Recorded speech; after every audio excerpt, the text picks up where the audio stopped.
Success એકેડમીમાં આપ સૌનું સ્વાગત છે। આજના લેક્ચરમાં આપણે બોનસ શેર બહાર પાડવા વિશે માહિતી મેળવશું।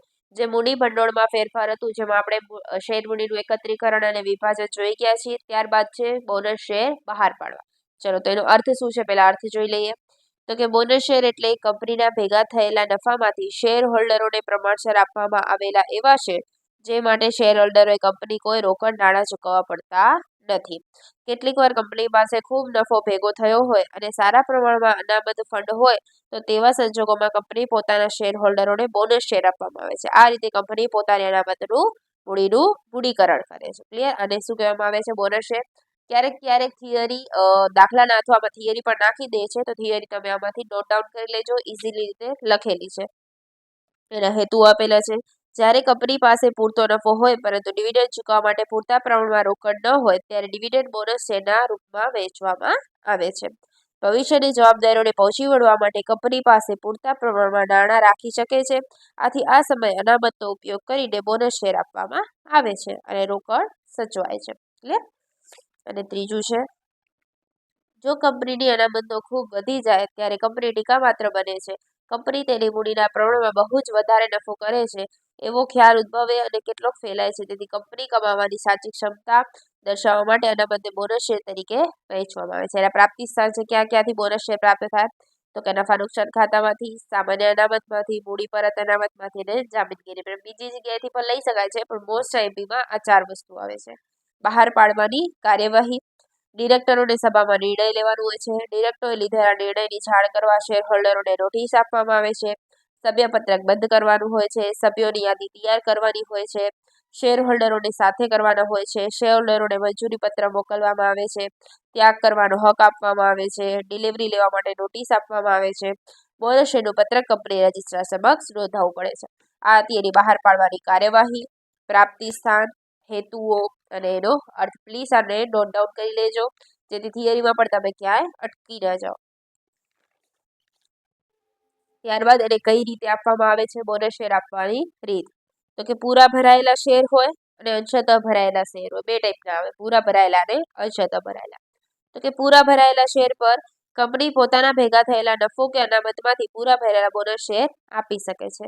અંશતઃ તો કે કંપની પોતાના અંશતઃ ભરાયેલા બનાવવા માટે બોનસ આપી શકે છે, એટલે કે હવે શેરોને પોતાના અધૂરા ભરાયેલા શેર પર બાકી હપ્તાની રકમ ભરવાની નથી અને તેમના પૂરા થયેલા ભરાયેલા ગણાશે। ચલો આમનો દે બે પ્રકારની આવે છે, પૂરા ભરાયેલા શેર પર બોનસ અને અંશતઃ ભરાયેલા અધૂરા। ચલો પૂરા ભરાયેલા પર પહેલા જોઈએ। શેર હોલ્ડરોને બોનસ આપવાનું નક્કી કરો કે તમારે શેમાંથી આપવું છે। નફા નુકસાનમાંથી, સામાન્ય અનામતમાંથી, મૂડી પરત અનામતમાંથી, જામીનગીરી પ્રીમિયમમાંથી, જેમાંથી પણ આપવું હોય તેના ખાતે ઉધાર, તે શેર હોલ્ડરના બોનસ ખાતે જમા। ત્યારબાદ શેરને બોનસ આપી દઈએ છીએ, તો કે શેર હોલ્ડરના બોનસ ખાતે ઉધાર, તે શેર મૂડી ખાતે પ્રીમિયમ હોય તો તે જામીનગીરી પ્રીમિયમ। એટલે પૂરા ભરપાયેલા માટે બે છે, એક જ્યારે નક્કી કરીએ અને એક જ્યારે આપી દઈએ। નક્કી કરીએ તો કે શેમાંથી આપીએ છીએ? નફા નુકસાન, સામાન્ય અનામત, જામીનગીરી પ્રીમિયમ ખાતે ઉધાર, તે શેર હોલ્ડરના બોનસ ખાતે, અને બોનસ ખાતે ઉધાર, તે શેર મૂડી ખાતે। ક્લિયર? હવે જોઈએ અંશતઃ ભરાયેલા હોય। શું હોય છે? અંશતઃ ભરાયેલા। તો પહેલા તો બાકી હપ્તો લેવાનો થાય ત્યારે, તો કે છેલ્લા હપ્તા ખાતે ઉધાર, તે શેર મૂડી ખાતે, કેમ કે હપ્તો બાકી હોય છે એટલા માટે। ત્યારબાદ બોનસમાંથી હપ્તાની રકમ ભરપાઈ થઈ જાય ત્યારે શેર હોલ્ડરના બોનસ ખાતે ઉધાર, તે શેરના છેલ્લા હપ્તા ખાતે, અને બોનસ આપવાનું નક્કી કરીએ, એને પણ શેમાંથી આપશું એના માટે, તો કે નન્નું ખાતે, સામાન્ય અનામત ખાતે ઉધાર, જે ઇક્વિટી શેર હોલ્ડરના બોનસ ખાતે। અંશતઃ માટે 3 આપનોંધ હોય છે અને પૂરાયેલા ભરપાઈ માટે 2 આપનોંધ હોય છે। આમાં 3 કઈ રીતે થાય છે? તો કે છેલ્લા હપ્તા ખાતે ઉધાર, તે શેર મૂડી ખાતે, શેર હોલ્ડરના બોનસ ખાતે ઉધાર, તે છેલ્લા હપ્તા ખાતે, અને શેમાંથી આપવાનું છે તેના ખાતે ઉધાર, તે શેર હોલ્ડરના બોનસ ખાતે। મોસ્ટ આઈપીમાં છે, મૂડી પરત અનામત અને જામીનગીરી પ્રીમિયમ રકમમાંથી ફક્ત પૂરા ભરપાયેલા બોનસ શેર જ આપી શકાય છે। તેમાંથી અપૂર્ણ ભરાયેલા શેરને પૂરેપૂરા ભરપાઈ બનાવવા માટે બોનસ આપી શકાય નહીં। એટલે કે જે અહીંયા તમે લ્યો છો બોનસ આપવા માટે, આ મૂડી પરત અનામત અને જામીનગીરી પ્રીમિયમ જે અંશતઃ ભરાયેલા છે એમાં યુઝ કરી શકશો નહીં। શેમાં યુઝ કરીશું? માત્ર આપણે પૂરા ભરપાયેલા હોય ત્યારે। ક્લિયર છે અહીંયા સુધી કોન્સેપ્ટ? ચલો હવે આપણે એના દાખલાની શરૂઆત કરીએ। આજના લેક્ચરમાં આપણે 2 દાખલા ગણીશું। એક આવે છે દાખલા નંબર 12 અને એક કરીશું 22। ચલો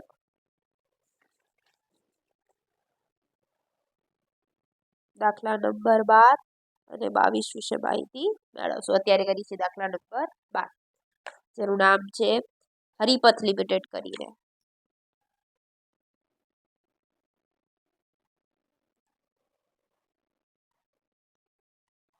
હરિપથ લિમિટેડ કરીને આપણને નામ આપેલું છે. ચલો શું કીધું છે જોઈ લઈએ. ઇક્વિટી શેરને પૂરેપૂરા ભરપાયેલા કરવા માટે સામાન્ય વેણમાંથી બોનસ જાહેર કર્યું. ત્યારબાદ જામીનગીરી પ્રીમિયમ અને મૂડી પરામતનું અનામત ધારણ કરેલા 5 શેરના બદલામાં પૂરા ભરપાયેલા ત્રણ ઇક્વિટી શેર બોનસ તરીકે, મતલબ જે અધૂરા છે એના માટે સામાન્ય વેણમાંથી બોનસ જાહેર કર્યું અને જે પૂરેપૂરા છે એના માટે જામીનગીરી પ્રીમિયમ અને મૂડી પરત અનામતનો ઉપયોગ કરે છે. ચલો એની બાકી જોઈએ. ભરપાઈ ઇક્વિટી શેર મૂડી દરેક 10 રૂપિયાનો એક એવા 8 ભરપાઈ છે 4,32,000. ચલો પહેલા ઇક્વિટી શેરની સંખ્યા ગોતી લઈએ. ઇક્વિટી શેરની સંખ્યા તો કે 4,32,000. એમાંથી ભરપાઈ કેટલા છે? 8 ભાગ્યા 8 કરી રાખીએ.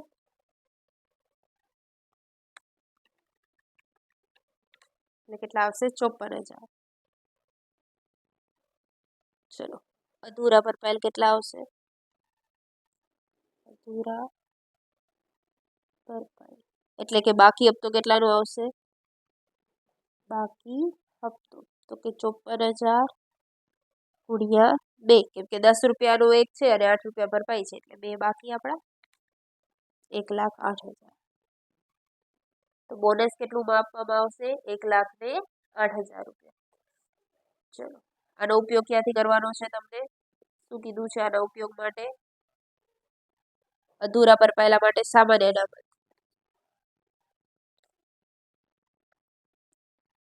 સામાન્ય અનામતમાંથી અને શું કીધું? જોગવાઈ. જોગવાઈ ક્યાંથી કરશું? સામાન્ય અનામતમાંથી. કેટલી છે સામાન્ય અનામત? 1,80,000 1,08,000 આપણે દઈ શકશું એટલે 1,08,000. ક્લિયર? હવે પૂરા ભરપાયેલ માટે, પૂરા ભરપાઈ બોનસ માટે તો એના માટે શું કીધું છે તમને? 5 શેરના બદલામાં પૂરા ભરપાયેલા 3 ઇક્વિટી શેર આપવાના. 5 શેરના બદલે 3 શેર. શું કીધું છે? 5 શેરના બદલે 3 શેર. ટોટલ કેટલા છે આપણા પાસે? 54,000. તો કે 54,000 શેરના બદલે કેટલા શેર આવશે? આ છે જૂના, આ છે નવા. ચલો કરી રાખીએ. 54,000 ગુણ્યા 3 ભાગ્યા 5, 32,400 શેર. તો શેર મૂડી કેટલાની આવશે? શેર મૂડી લખો કે બોનસ સ્વરૂપે લખો તો કે 32,400 ગુણ્યા 1 કેટલાનો છે આપણો? 10 રૂપિયાનો એટલે કેટલા આવશે? 3,24,000.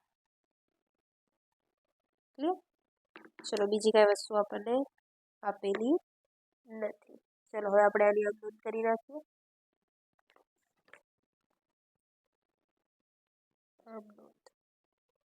આ હતી આપણી ગણતરી.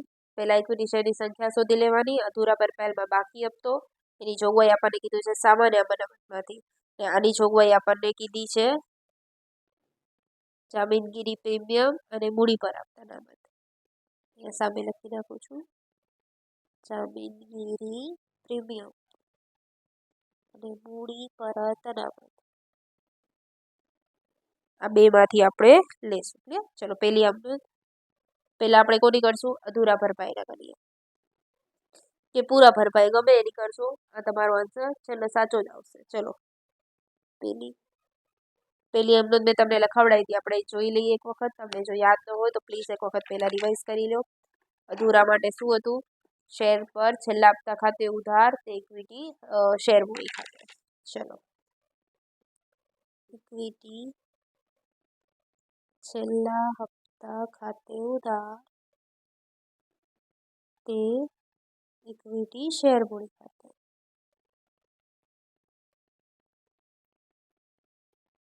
કેટલી છે ઇક્વિટી શેર મૂડી આપણી? 1,08,000. ત્યારબાદ બીજી, જ્યારે એને દઈ દઈએ છીએ ત્યારે, એટલે કે ઇક્વિટી શેરના બોનસ ખાતે ઉધાર તે ઇક્વિટી શેરના છેલ્લા હપ્તા ખાતે 1,08,000. ક્લિયર? ત્યારબાદ ત્રીજી આપણે શેની કરી છે? શેમાંથી દેવાનું હતું? સામાન્ય અનામત. તો કે સામાન્ય અનામત ખાતે ઉધાર તે ઇક્વિટી શેરના બોનસ ખાતે. એ પણ કેટલા આવશે? 1,08,000. બંનેમાં સેમ જ આવે છે. ક્લિયર? ચલો ચોથા નંબરની આ હવે પૂરા ભરપાયેલા બોનસ માટે. તો પૂરા ભરપાયેલા શેમાંથી લેવાનું હતું? જામીનગીરી પ્રીમિયમ ખાતે ઉધાર અને મૂડી પરત અનામત ખાતે ઉધાર તે કોનામાંથી દઈએ છીએ આપણે? ઇક્વિટી શેરના બોનસ ખાતે.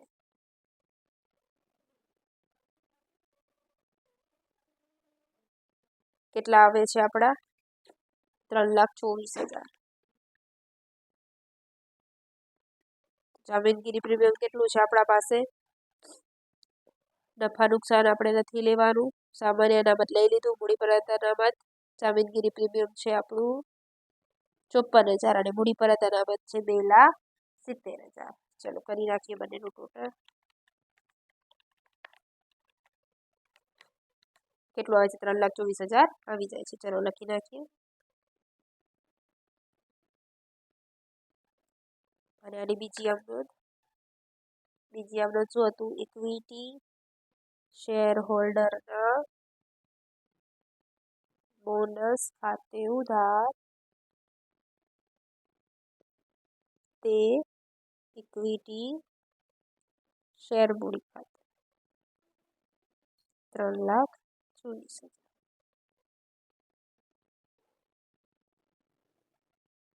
ક્લિયર? ચલો હવે જોઈશું આપણે. અહીંયા આમનોંધ આપણી થાય છે કમ્પ્લીટ. દાખલા નંબર 22.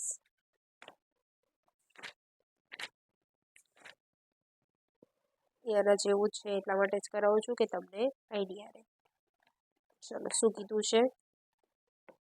એક કંપનીની બહાર પાડેલા અને ભરપાઈ થયેલી થાપણ 20,000 ઇક્વિટી શેર દરેક 10 રૂપિયાને કહેવા 8 ભરપાઈ થયેલી છે. પહેલા તો આપણે ગણતરી કરી નાખીએ. ચલો અધૂરા ભરપાઈ બાકી હપ્તો 20,000નો છે શેર અને 2 રૂપિયા બાકી છે એટલે કેટલા આવશે? 40,000. અને શેમાંથી આપણે ભરપાઈ કરવાનું કાંઈ કીધું હોય તો જોઈ લઈએ. અધૂરા ભરપાઈ ઇક્વિટી શેર પૂર્ણ ભરપાઈ કરવા બોનસ માટે કોઈ ઇન્ફોર્મેશન તમને કીધી નથી. હવે મૂડી અનામતનો તો આપણે ઉપયોગ કરી શકતા નથી. સામાન્ય અનામત છે 30,000. જોગવાઈ શેમાંથી લેશું આપણે? તો કે સામાન્ય અનામત 30,000 અને નફા નુકસાન ખાતું 10,000. થઈ ગયા આપણે 40,000. ક્લિયર? ચલો હવે આપણે જોઈએ પૂરા ભરાયેલા. એમાં પણ શું જોઈશું? પહેલા આપણે શું કીધું છે આપણને? 2:1ના પ્રમાણમાં પૂર્ણ ભરપાઈ ઇક્વિટી શેર બોનસ માટે ધારણ કરેલા કે 2 ઇક્વિટી શેરના બદલામાં 1 ઇક્વિટી બોનસ. 2 શેરના બદલામાં 1 શેર બોનસ. આપણા પાસે ટોટલ કેટલા શેર છે? 20,000. તો કે 20,000 શેરના બદલામાં કેટલા શેર આવશે? તો કેટલા થશે? કરો 20,000 ગુણ્યા 1/2 એટલે કેટલા આવશે? 10,000. 10,000 શું આવે છે? શેર મૂડી કે બોનસ કેટલું આવશે? તો કે 10,000 ગુણ્યા 10, કેમ કે 10 રૂપિયાનું એક છે તો કેટલા આવશે? 1 લાખ. આની જોગવાઈ ક્યાંથી કરશું આપણે?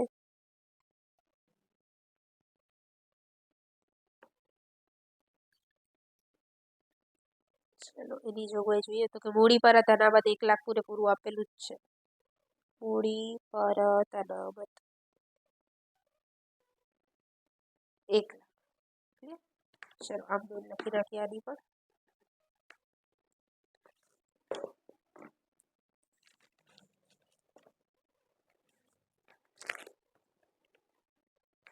પેલી અમૃત અધૂરા ભરપાયેલા હોય એના માટે આપણે કરીએ છીએ હંમેશા તો કે ઇક્વિટી શેરના છેલ્લા હપ્તા ખાતે ઉધાર તે ઇક્વિટી શેર મૂડી ખાતે. કેટલું હતું આપણું? 40,000.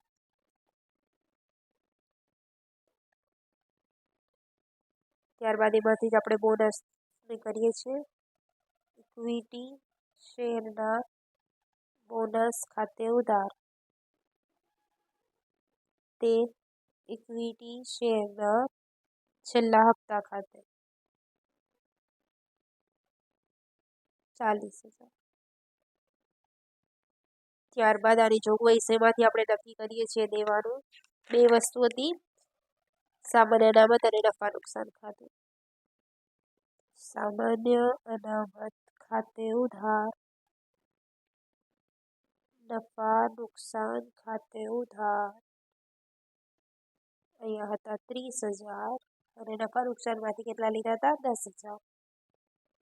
તે ઇક્વિટી શેરના બોનસ ખાતે જમા 40,000. જો અહીંયા છેલ્લા હપ્તા ખાતે ઉધાર હતું તે શેર મૂડી ખાતે, પછી બોનસ ખાતે ઉધાર તે છેલ્લા હપ્તા, અહીંયા ફર્સ્ટ હતું છેલ્લા હપ્તા ઉધાર તો અહીંયા જમા થઈ ગયું. અહીંયા બોનસ ખાતે ઉધાર છે તો અહીંયા બોનસ ખાતે જમા થઈ જશે. એટલે શેમાંથી લેવામાં આવે છે? ઉધાર. ક્લિયર? ચલો ચોથી, આ અધૂરા માટે છે. અધૂરા. હવે 2 કરશું એ પૂરા માટે આવશે. ક્લિયર? ચલો શેમાંથી દઈએ છીએ? મૂડી પરત અનામત.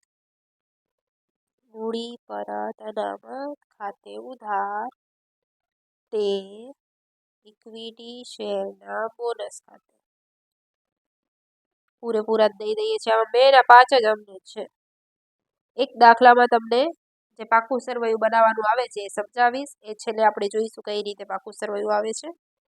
બાકી મોસ્ટલી બે જ આમનો જ ખાલી આમાં આવે છે. ઇક્વિટી શેરના બોનસ ખાતે ઉધાર તે ઇક્વિટી શેર મૂડી ખાતે 1 લાખ. 1 લાખ. આ હતી અધૂરા માટે અને આ 2 છે તમારા પૂરા માટે. તમે આખા દાખલા જોઈ શકો છો અને જે આની આઈએમપી નોટ્સ છે એ પણ તમે લખી લો જેથી એક્ઝામમાં તમને કોઈ પણ ડિફિકલ્ટ ના રહે.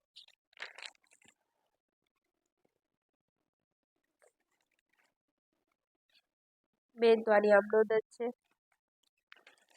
થિયરીમાં ક્યારેક ક્યારેક આ બધા જે આઈએમપી પોઈન્ટ છે એ જ મેં લખેલા છે જે મોસ્ટલી એક્ઝામમાં આવતા હોય છે.